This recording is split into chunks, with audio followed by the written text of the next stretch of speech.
really want to just report these two significant figures, but I have to have that to hold the place, right? If I just move it over and make it 5.6, then it's not even the same number, right? So I have to use scientific notation. And then that would be 4, and the computer was checking versus e to the 2 is what it was saying. So it was just wrong. So just so if you were doing that, you were fine. That's on me, not on you. Is that good? Cool. All right, well, might as well roll, huh? So everybody, this last slide, when you were with me last, we jumped into chemistry and we started rolling, right? So we did nuclear notation and then we did ionic notation, right? So one really deals with neutrons and protons. One deals with the actual charge of the atom, which gets developed because of the proton-electron ratio, right? Then I also introduced that if you have a periodic table, you should be able to tell me the charge of certain metals, or non-metals, as they prefer to become charged. Okay, so this is just practicing that. So somebody help me just get lined up here real quick, in case we didn't get that in our notes. And you guys have your own periodic table, so write it at the top of your periodic table. Like, pop that out and have it written, and then just work on it. It's a real easy pattern once you see it on the periodic table, right? First off, what does this line separate?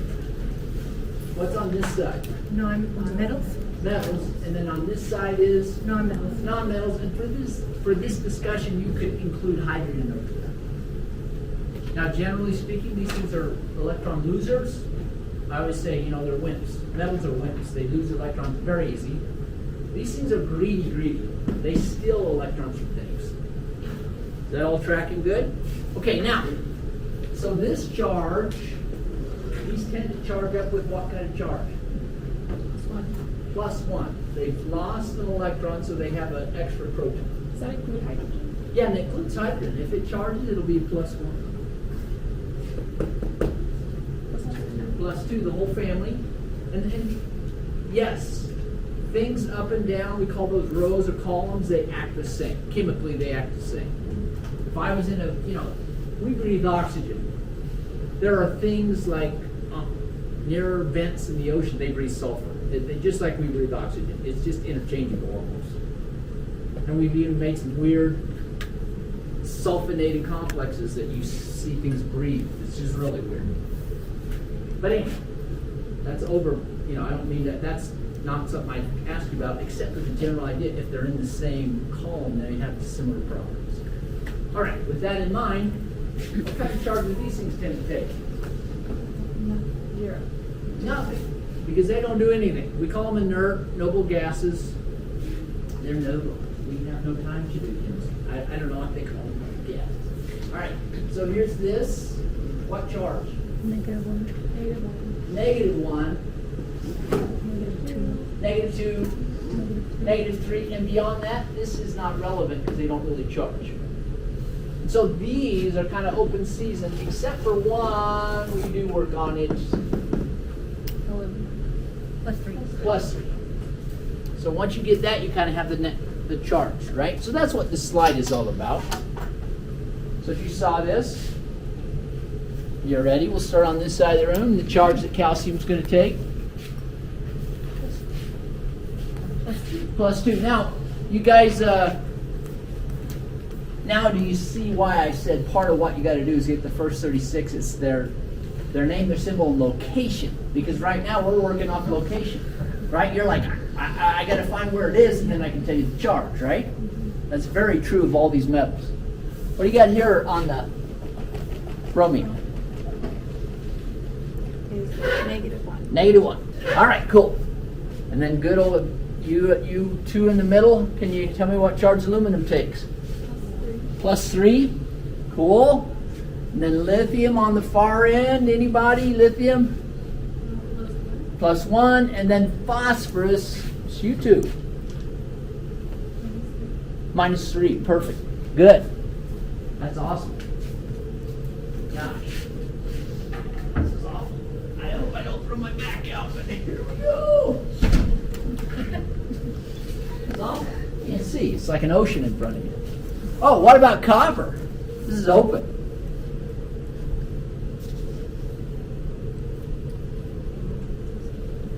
Dallas, what do you think? Huh? I'm not sure, nothing. Yeah, so because it's sitting out there, what does that mean when it's sitting out in the middle? It's unknown. So because of that, we don't assign a charge like this. Not worth your time to try and memorize because it varies. Okay? And just so you know, copper goes +1, +2. But that doesn't mean, iron, they thought forever, 2, 3. And then people discovered, like in my lifetime, they discovered there was actually a +4 state. It's critical for figuring out how plants work, photosynthesis. One of my classmates figured that out. She was a genius. Kicked my butt and everything did in grad school. But anyway, yeah. So these negative charges are just for the non-metals. They don't go down past the line. No, yeah, they don't go beyond the line. So let's just go down to nitrogen, for example. When you get down to antimony, like 51, then that wouldn't apply. If anything, it's going to probably become positive something. Yep, it's really good. All right, so here we go. Now, I'm just going to reinforce what I just said. When you look at a periodic table, it's about location. You know, the key is this line. This isn't how it's drawn. It's like a stair step above the aluminum, right? Everything to this side's metals, 1 feet. And by the way, that's down here too. These are all considered metals as well. All metals. So, if they lose electrons, that's why they're always positive.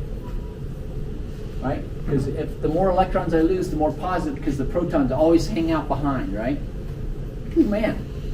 What if I said I was losing protons, what would be happening? The element would change. And that's only nuclear chemistry. Weird nuclear chemistry. That's like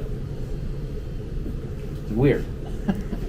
You get uranium and if you let it hang out long enough, it'll decay into iron. What? This is crazy stuff. All right, on this side, including hydrogen, non-metals, right? We call these the transition metals because they have the variable charge. I don't like that. This is a book talking because here's what I know. You guys do some stuff with tin fluoride, and tin can have 2 different charges, so it also transitions. So in all reality, these are probably all transitional, like you can get multiple charges on them. So I'll just kind of ask in here, but just so you know, these don't have fixed charges either. They can vary as well. So they should have been in there. Main group metals, they say main group metals, but again, I'd argue with people. It'd be a good argument. So don't forget what a metal is. It's malleable with lustrous appearance, good conductor of heat and electricity. That's the keys to metals, that they're conductors of heat and electricity. And malleable is an interesting term. It just means that you can break the bonds in a metal and they quickly reform. You break the bonds and they quickly reform.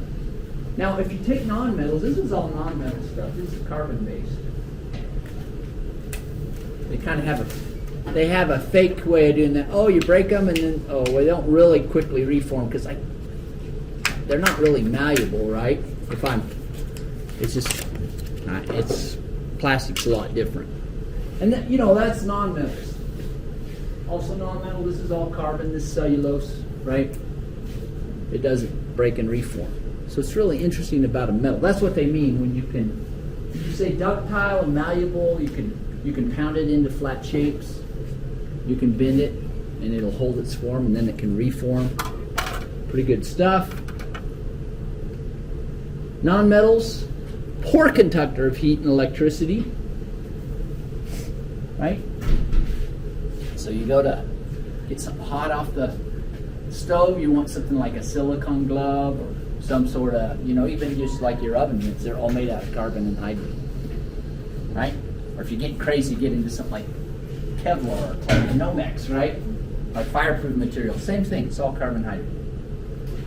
Okay, it doesn't really conduct heat very good, doesn't conduct Electricity, very good. This is old school stuff because now we know there's some pretty smart guys figured out how to make plastics conductive, right? Because I've got this plastic right here and it does all sorts of electrical conductivity. Yeah, those guys got the Nobel Prize for that. That was a pretty cool accomplishment, conductive plastics. But generally speaking, plastics don't conduct electricity, they don't really conduct heat very good. Metals are the opposite. Right? That's why I cook with metal, because I want the heat from the stove to be right into my food and not hang out in between. Right? How come aluminum foil, like when you do the oven's metal? It's what? It's not really like hot. Oh, that's, yeah, so if anything, the thing about the metal is, obviously, as it comes right out of the oven, it's hot, but it kind of holds heat and releases heat quickly. Metals release heat quickly, right? They don't hold it very long. They heat up quick, they cool down quick, right? And then metalloids are these things that are right on the stair step. So they have properties of both. So technically, like silicon, because it touches the step, it can act a little bit like a metal and a non-metal. Aluminum, because it touches the step, can act a little bit like a metal and a non-metal. And that's all you need to know with that. Generically, if you're thinking aluminum acts more metallic, you're going to be right in terms of it's positively charged, conducts electricity, conducts heat. You're probably right. If you generally think about silicon bonding, like most things do covalently, and you're probably right. But there is an idea that when they're that close to the line, sometimes they have properties of both. Case in point, silicon is what we make all of our computer chips with, and it conducts electricity. Right? So even though it's in the non-metal side, it's a little conductive. So that was the end of that. Now